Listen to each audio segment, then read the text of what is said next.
வணக்கம். இன்று நீங்கள் கேட்க இருப்பது சாண்டில்யன் அவர்களின் மலைவாசல். அத்தியாயம் 50. சேனாதிபதி பல்தேவர். புண்பட்ட பெண் உள்ளத்திற்கு ஆறுதல் அளிக்க ஆண்மகன் அன்பை விட சிறந்த மருந்து உலகத்தில் கிடையாது. புருஷன் தங்களை அணுகுவதிலும் கொஞ்சுவதிலும் பெண்கள் எவ்வளவோ திருப்தி அடைகிறார்கள். ஆகவே சித்ராவின் இன்பமயமான வரவேற்பிலிருந்து இம்முறை உபாத்தியாயன் தன்னை சரையலென விடுவித்துக் கொள்ளவில்லை. மெல்ல அவளை சமாதானப்படுத்தி, சித்ரா, நாளைக்கு நான் புது வீட்டுக்கு போக வேண்டியிருக்கிறது. வழக்கம்போல் சாயந்தரமாக வருகிறேன், தயாராகிரு என சொல்லிவிட்டு கட்டிலிலிருந்து எழுந்திருந்து செல்ல முயன்றான். புது வீட்டில் திரும்ப திரும்ப என்ன இருக்கிறது உபாத்தியாயரே? ஒவ்வொரு நாளும் ஏதோ அனாவசியமான பேச்சு நடக்கிறதை ஒழிய காரியத்தில் ஒன்றையும் காணோமே என்றாள் சித்ராதேவி. எந்த காரியம் நடப்பதற்காக அந்த சதி ஏற்பட்டிருக்கிறதோ அந்த காரியம் நடக்க காலம் இன்னும் வரவில்லை சித்ரா. அதனால்தான் அவர்கள் சும்மா இருக்கிறார்கள் என்று உபாத்தியாயன் பதில் சொன்னான். என்ன காரியம்? தோரமானவை கொள்வதுதானே. அது அவ்வளவு முக்கியமல்ல. என் தம்பியை தலைவனாக்குவதா? அதுவும் இல்லை. வேறென்ன காரியத்திற்காக இந்த கூட்டம்? உபாத்தியாயன் சற்று சிந்தித்தான். இப்பொழுதனை கேட்காதே சித்ரா, சீக்கிரம் நீயே புரிந்து கொள்வாய் என சொல்லிவிட்டு அவள் அறையை விட்டு வெளியேறினான். மறுநாள் சொன்னது சொன்னபடி உபாத்தியாயன் அவள் அறைக்கு வந்து, சித்ரா, சூரியன் மறையும் நேரமாகிவிட்டது, புறப்படலாமா என்று கேட்டான். அவன் இதழ்களில் லேசான புன்னகை அரும்பி நின்றது. உள்ளே மிகுந்த உற்சாகமும் சந்துஷ்டியும் நிரம்பி இருந்ததை முகம் எடுத்து காட்டியது. அவன் சந்தோஷத்துக்கு காரணத்தை சித்ராவால் புரிந்து கொள்ள முடியவில்லை. இருந்தாலும் தாங்கள் காதலிக்கும் புருஷன் சந்துஷ்டியில் கலந்து கொள்ளும் பெண்களின் மனப்போக்கின்படி சித்ராவும் மிகுந்த உவகையுடன் ஆடைகளை சிறிதே மாற்றிக்கொண்டு உபாத்தியாயனுடன் புது வீட்டுக்கு புறப்பட்டாள். செண்பக தோட்டத்தின் மார்க்கமாகவே உபாத்தியாயன் அவளை அழைத்து சென்றான். வழி நெடுக்கவும் சிரித்து விளையாடி பேசிக்கொண்டே வந்தான். செண்பகத் தோட்டத்தின் எல்லையை தாண்டி அருவிக்கு அருகில் வந்ததும் உபாத்தியாயன் மனம் பழைய கால நிகழ்ச்சிகளில் ஈடுபடலாயிற்று. சித்ராவும் கடந்த கால நிகழ்ச்சிகளை எண்ணி பார்த்து கொண்டே மௌனமாக நடந்தாள். அந்த எண்ணங்களின் விளைவாக இருவரும் ஒருவருக்கொருவர் கிட்டே நெருங்கி கைகளை கோர்த்த வண்ணம் புது வீட்டுக்கு வந்து சேர்ந்தனர். வழக்கம் போல் உபாத்தியாயன் கதவை தட்ட காவலன் கதவை திறந்தான். உபாத்தியாயன் சித்ராதேவியுடன் உள்ளே நுழைந்து கூடத்தை நோக்கி சென்றான். புது வீட்டு கூடம் அன்று ஒரே கோலாகலமாய் இருந்தது. சித்ராவோ அஜித் சந்திரனோ முன்பின் பார்த்திராத புது புது பேர்வழிகள் பலர் கூடத்தில் ஏக சத்தம் போட்டு அளவலாவிக் கொண்டிருந்தனர். உபாத்தியாயன் கூடத்து வாயிற்படியிலேயே நின்று அந்த கூட்டத்தை கவனித்தான். கவனிக்க கவனிக்க அவன் இதழ்களில் ஒரு ஏளன புன்முறுவல் தவளலாயிற்று. அவன் முகபாவங்களையும் கூடத்து பிரமுகர்களையும் சித்ராதேவி மாறி மாறி பார்த்து என்ன பேசுவதென்று தெரியாமல் திகைத்தாள். ரகசியமாக நடத்த வேண்டிய சதிக்கூட்டம் எப்படி இருக்கிறது பார்த்தாயா சித்ரா? இன்னும் அநேக வேடிக்கைகளை இன்று பார்க்க போகிறோம். இங்கிருக்கிற ஏற்பாடுகளை பார்த்தால் யாரோ இன்னொரு பெரிய மனிதரை இவர்கள் எதிர்பார்ப்பதாக தெரிகிறது. அதோ அந்த புது மஞ்சத்தை பார். அந்த மாதிரி மஞ்சம் ராஜ பிரதிநிதிகளுக்குத்தான் குப்த ராஜ்யத்தில் போடுவது வழக்கம். அதன் இருபுறங்களிலும் நிற்கும் வேலைக்காரர்களின் உடுப்புகளை பார். எல்லாம் குப்தராஜ்ய உடுப்புகள். நாடகம் நடத்துவதற்கான சகல ஏற்பாடுகளையும் பல்தேவ் செய்து முடித்திருக்கிறான் என்று சித்ராவுக்கு அங்கிருந்த சூழ்நிலையை சுட்டி காட்டினான் உபாத்தியாயன். சித்ராவுக்கு என்ன செய்வதென்று புரியவில்லை. கூட்டத்தில் சதி ஆலோசனைக்கு வேண்டிய சகல அம்சங்களும் நிரம்பி இருந்ததை பார்த்தாள். ஆனால் சதி ஆலோசனைக்காரர்கள் இவ்வளவு படாடோபமாகவும் பகிரங்கமாகவும் கூச்சல் போட்டும் சிரித்தும் அமர்கலப்படுத்துவது அவளுக்கும் ஆச்சரியமாகவே இருந்தது. இருந்த நிலைமையை பார்த்து ஏதோ எண்ணிக்கொண்டிருந்த சித்ராதேவியை உள் அறையிலிருந்து அப்போதுதான் வெளியே வந்த பல்தேவ் பார்த்து விட்டான். பார்த்ததும் பரபரப்புடன் உபாத்தியாயனும் சித்ராவும் இருந்த இடத்தை நோக்கி ஓடி வந்து, உபாத்தியாயரே, வரவேணும். சித்ராதேவி, வாருங்கள். சில நாட்களாக இந்த பக்கம் காணோம் என்று பார்த்தேன். இன்று நீங்கள் இங்கு வராவிட்டால் நாளை நான் மாளிகைக்கு வந்து உங்களை சந்தித்திருப்பேன் என்று சொல்லி அவ்விருவரையும் வரவேற்றான்.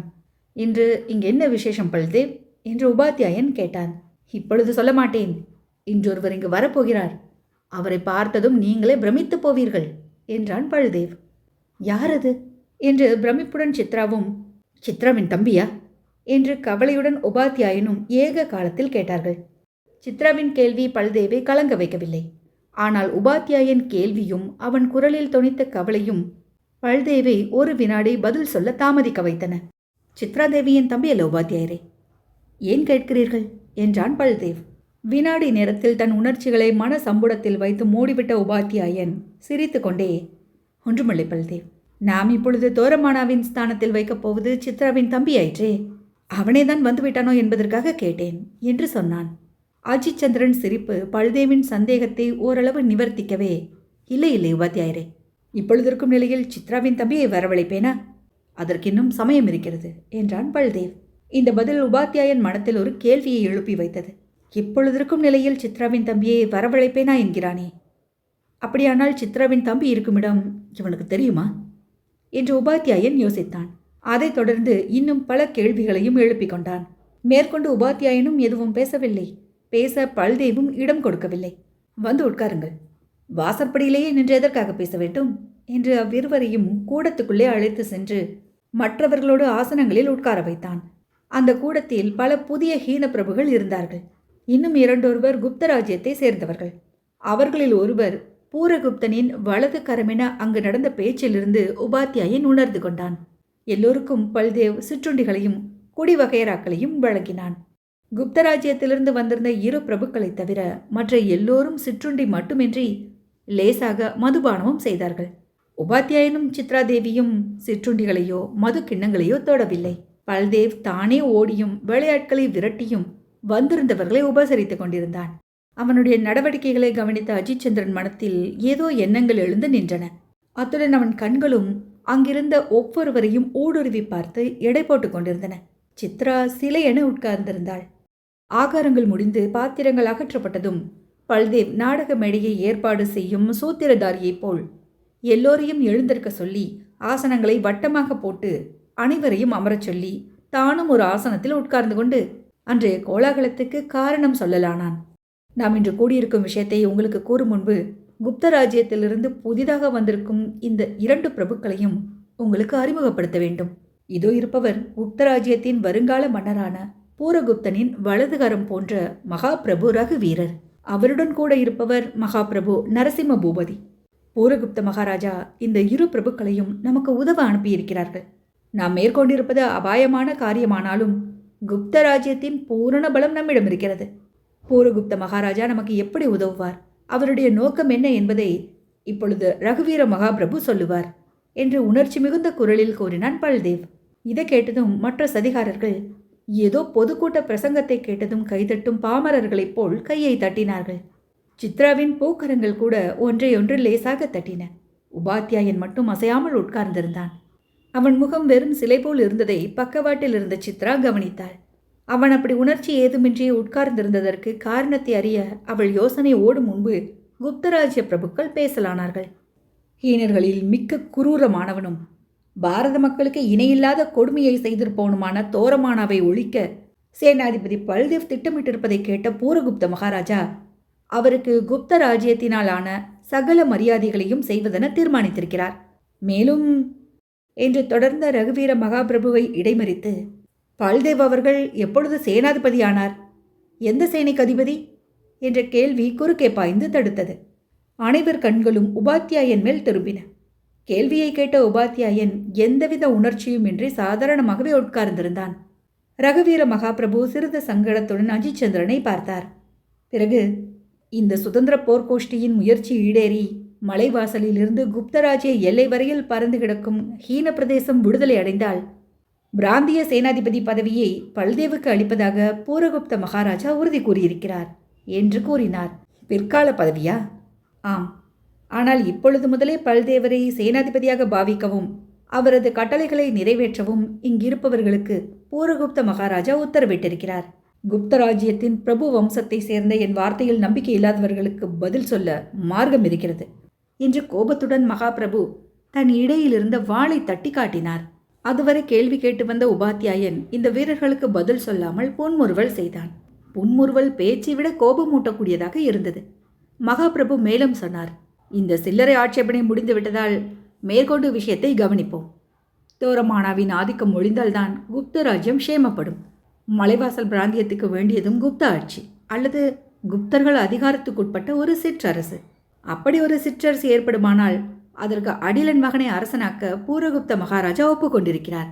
அதற்கான சகல உதவிகளையும் அவர் செய்வார். இப்பொழுது கரகோஷம் ஏற்பட்டது. சித்ராதேவி கரகோஷத்தில் மிகுந்த உற்சாகத்துடன் கலந்து கொண்டாள். அவள் உற்சாகத்தை சிதறடிக்க உபாத்தியாயன் குரல் மீண்டும் எழுந்தது. என்ன விதமான உதவி பூரகுப்தரிடமிருந்து கிடைக்கும்? மலைவாசல் பிராந்தியத்தில் புரட்சி ஏற்பட்டால் அதற்கு சகாயமாக குப்த படைகள் வைதஸ்தான் நதி பிராந்தியத்தில் தாக்கும். இத்தகைய இருபக்க தாக்குதலால் ஹீனப்படைகள் சிதறும் என்று பதில் கூறினார் மகாபிரபு. இங்கு புரட்சி எப்படி உண்டாகும் என கேட்டான் உபாத்தியாயன். அதற்குத்தான் நாம் இருக்கிறோம். தோரமானாவை ஒழித்தால் ஜனங்கள் எழுச்சி ஏற்படும். தோரமானா ஒழியாவிட்டால்? மகாபிரபுவுக்கு மகா கோபம் வந்துவிட்டது. இந்த மாதிரி தாறுமாறாக கேள்வி கேட்கும் இவன் யார் என்று உணர்ச்சி பொங்க கேட்டார். இவர் தோரமானாவின் உபசேனாதிபதி அஜித் சந்திரன். உபாத்தியாயர் என்று நாங்கள் இவரை அழைப்பது வழக்கம் என்று பல்தேவ் அவருக்கு உபாத்தியாயனை அறிமுகப்படுத்தினான். உபாத்தியாயரா என்று விழித்தார் மகாபிரபு. அவர் கண்களில் சொல்லவொன்னா அச்சமும் தோன்றியது. அதுவரை கம்பீரமாயிருந்த இன்னொரு பிரபுவும் கொஞ்சம் சங்கடத்துடன் ஆசனத்தில் அசைந்து உட்கார்ந்தார். அதே சமயத்தில் குப்தராஜ்யத்திலிருந்து புது தூதர் ஒருவர் வந்திருக்கிறார் என்று காவலன் அறிவித்தான். உடனே பல்தேவ் தனியாக இருந்த பெரிய குப்தராஜ்ய மஞ்சத்தை இழுத்து சரியாக போட்டு பரபரப்புடன் வரச்சொல் என்று காவலனுக்கு கட்டளையிட்டு மற்றவர்களை பார்த்து, இப்பொழுது வரப்போகிறவர் குப்தராஜ்ய அதிகாரம் பெற்ற விசேஷ தூதர். முக்கிய செய்தி ஒன்றை கொண்டு வருகிறார். அவரை உங்களுக்கு அறிமுகப்படுத்தவே உங்கள் அனைவரையும் வரவழைத்தேன் என்று அறிவித்தான். மிகுந்த படோடோபத்துடன் அனைவரையும் அலட்சியமாக நோக்கிக் கொண்டே குப்தராஜ்ய உடையில் ராகுலன் உள்ளே நுழைந்தான்.